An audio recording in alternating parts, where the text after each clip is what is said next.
with Joshua.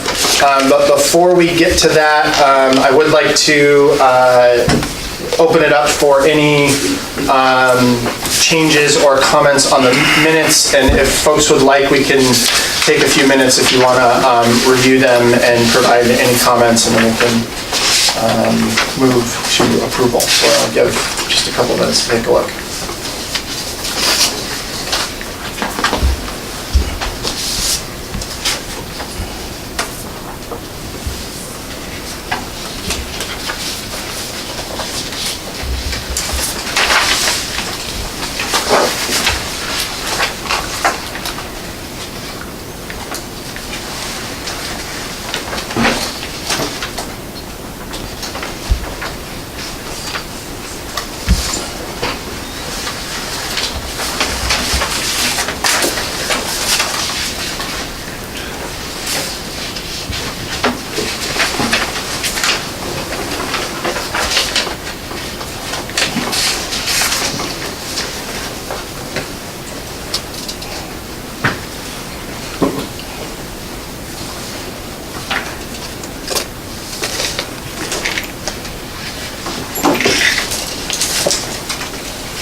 Okay, did anybody have any changes or comments on the minutes? Just thanks to Brandy for, I saw you updated my info. I think that was Lynn that actually did. Thank you. I move we approve the minutes. Okay, Second. second, all in favor? Aye. Opposed? Okay, great. So, want to turn it over to Will, actually, to introduce our speaker. We appreciate you joining us today. Absolutely, yeah. We're fortunate wait when you need it, and you say, okay, I need it so I can get it. No, it doesn't happen like that. And the state is a major state when it comes to nuclear industry. And one of the things we need is really extend our work in research and development on advanced nuclear technologies. And that's the part that we want to really see that the state moves into. And to keep our leadership and actually enhance. And that's, I'm very hopeful that we will be moving in that direction. Okay. So, as Tom mentioned, we did have a meeting with the governor finally at the beginning of April. The governor was only able to be at the meeting for probably about 10 to 15 minutes, but he was pretty engaged during that time. But Secretary Ball was with us throughout the whole time. You know, we did make sure to mention and discuss it with Secretary Ball at length about the energy plan, on our disappointment that nuclear wasn't included and why nuclear should be included. I think that was I think he got that very well. It's a conversation that we need to follow up on again to make sure that we stay in the forefront of his thoughts on when he talks about climate change and the energy plan. The other thing one of the things that some good news to talk about is that the 17th cluster energy legislation did pass. There was $80,000 to implement the plan for the 17th energy cluster. The governor signed the budget last week and that was included. So Virginia is now the 5th state that has a 17th energy career cluster, which is a very big deal. So we definitely thank the governor for that. We also talked about how nuclear has to be part of the conversation, and what we can do about that for the future of the state. We went over the fact that, the industry is, as we all know, is there's no other state like it. I mean, there just isn't. With defense, commercial, with the education, there isn't. So we reviewed that with them. But we also talked about what we need to do for advanced nuclear and how Virginia needs to be part of the new technology as well. And so I think I've mentioned it to you before, but it is in planning modes right now, is that we're putting a summit together with the state late this summer to have this conversation, to talk about what the state has, what the state needs to have, and how we can go forward to make sure that Virginia is part of this new wave. So that's simple, but did I miss anything, Tom? No, I think, that was, so I mentioned two things. What, April's talking about, I think, obviously we'll be soliciting participation.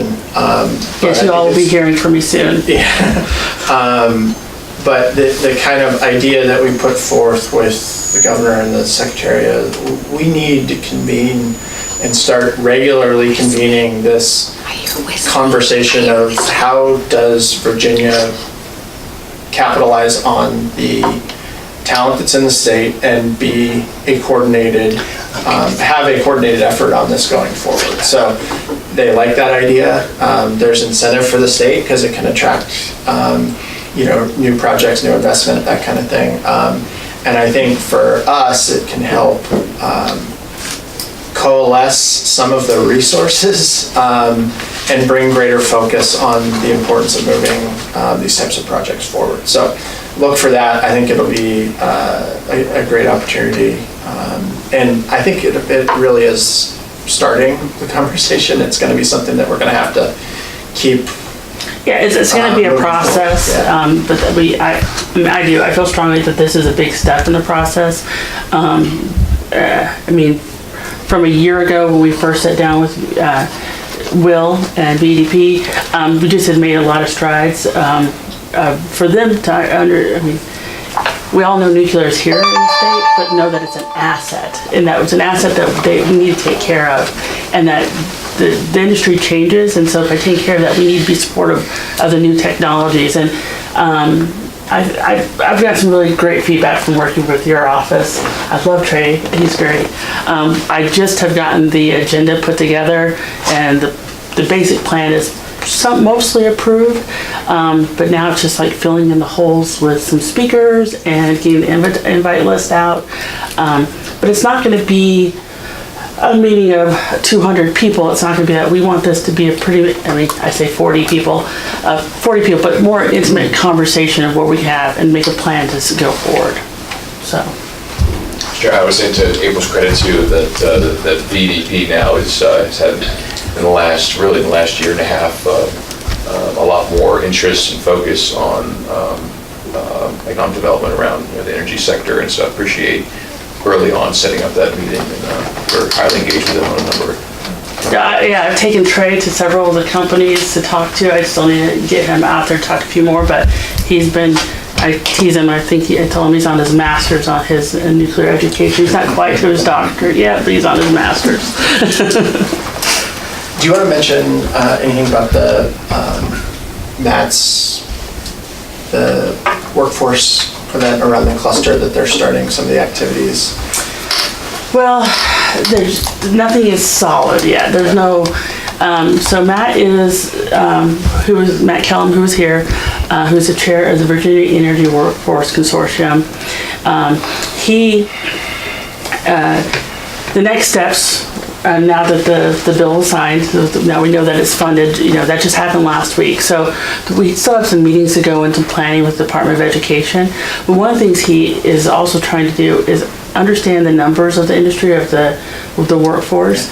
And so hopefully he's been working on a meeting with the Virginia Community College system. I'm hoping he has that within early this summer, but he hasn't got that on the date. But I know some of your companies have been reached out to be a participant in this meeting. We think it'll be a good start, just because we're always asked, well, what are the numbers? And this, we know they're there, we just got to get them out. So that was the point I wanted to make, especially for those of us who have counterparts that sit on the WC, yeah. I know they're starting that process of trying to inventory the needs and the job types and things like that. So just as we can help facilitate that and stay in touch with Matt, I think that's helpful because it's a positive step forward. yeah, and I try to make sure everybody is included to know what's going on there. With Matt, he's reached out to some new companies as well to be a part of the conversation, so that's a good thing. One thing at the Virginia Chamber, one of our had their energy meeting in Roanoke 3 weeks ago. We were on a panel with Senator Newman, one of our board members, Seth Gray from Envision. He spoke about workforce and the 17th cluster, and that was well received at the event, obviously, but it was definitely a lot of cheering about that we have this in place. And again, we're the 5th state to have it in place, and we as an industry as a whole feel that this is just a big step for the state to know that Virginia is supportive of the energy industry as a whole, so, and for workforce. April, anything? I don't think so. I think that's everything. So the summit is my big focus right now. That'll be great. Please keep an eye out for that, because I think that'll be something really positive. And I do want to follow up with Josh and see how we can have more of a technical conversation regarding some of his points today. Yeah, and actually that's a note I took. Maybe we can have further discussion about this. I think it could be useful, whether it's VNEC, I don't know how, we discuss a sponsored, led, something where we can try to get resources from within the state to maybe look at a study of if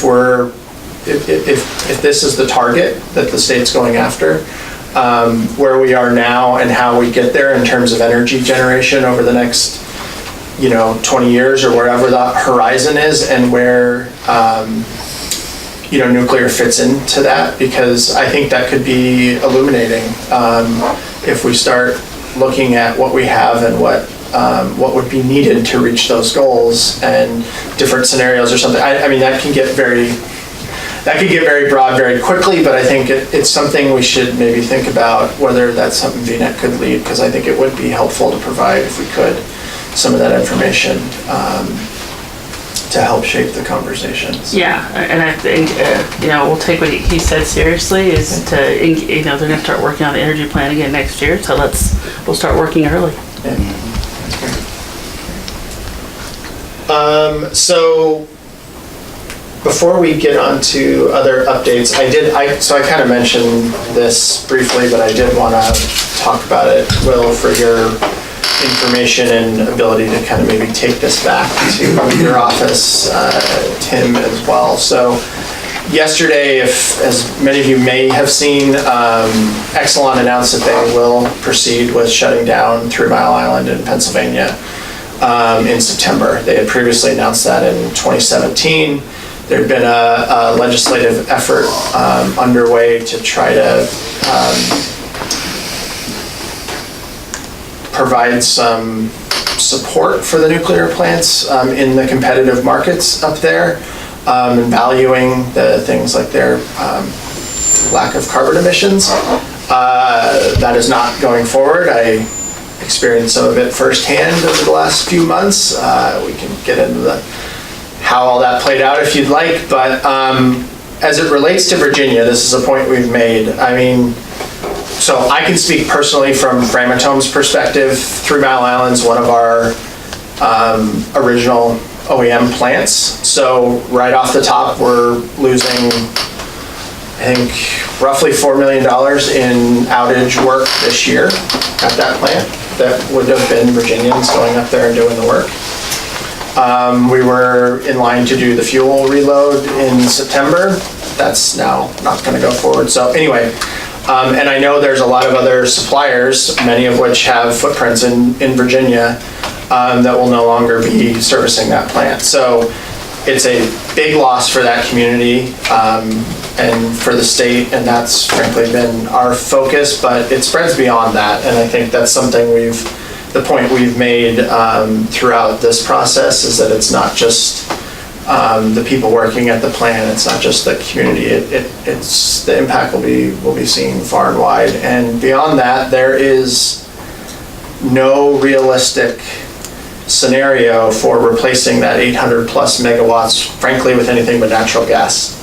So, you know, for a state and a governor up there that has really started emphasizing carbon reduction, this is going to be a big hit to those goals and that plan, because unfortunately, just the realities of what can be brought online to replace that capacity in the near term is likely going to be gas, and that means increased emissions for Pennsylvania. So just wanted to kind of give you all my perspective. I was a little disappointed, as I said. I should have told the legislator last week that he was being hypocritical. I held my tongue, and now I'm regretting that. But anyway, if there are questions on it, though, please. But one thing on our conversation with the governor, Tom did bring that up with Secretary Ball and the governor, how, you know, the impact of what's going on in other states will have the impact here in Virginia. And I think this is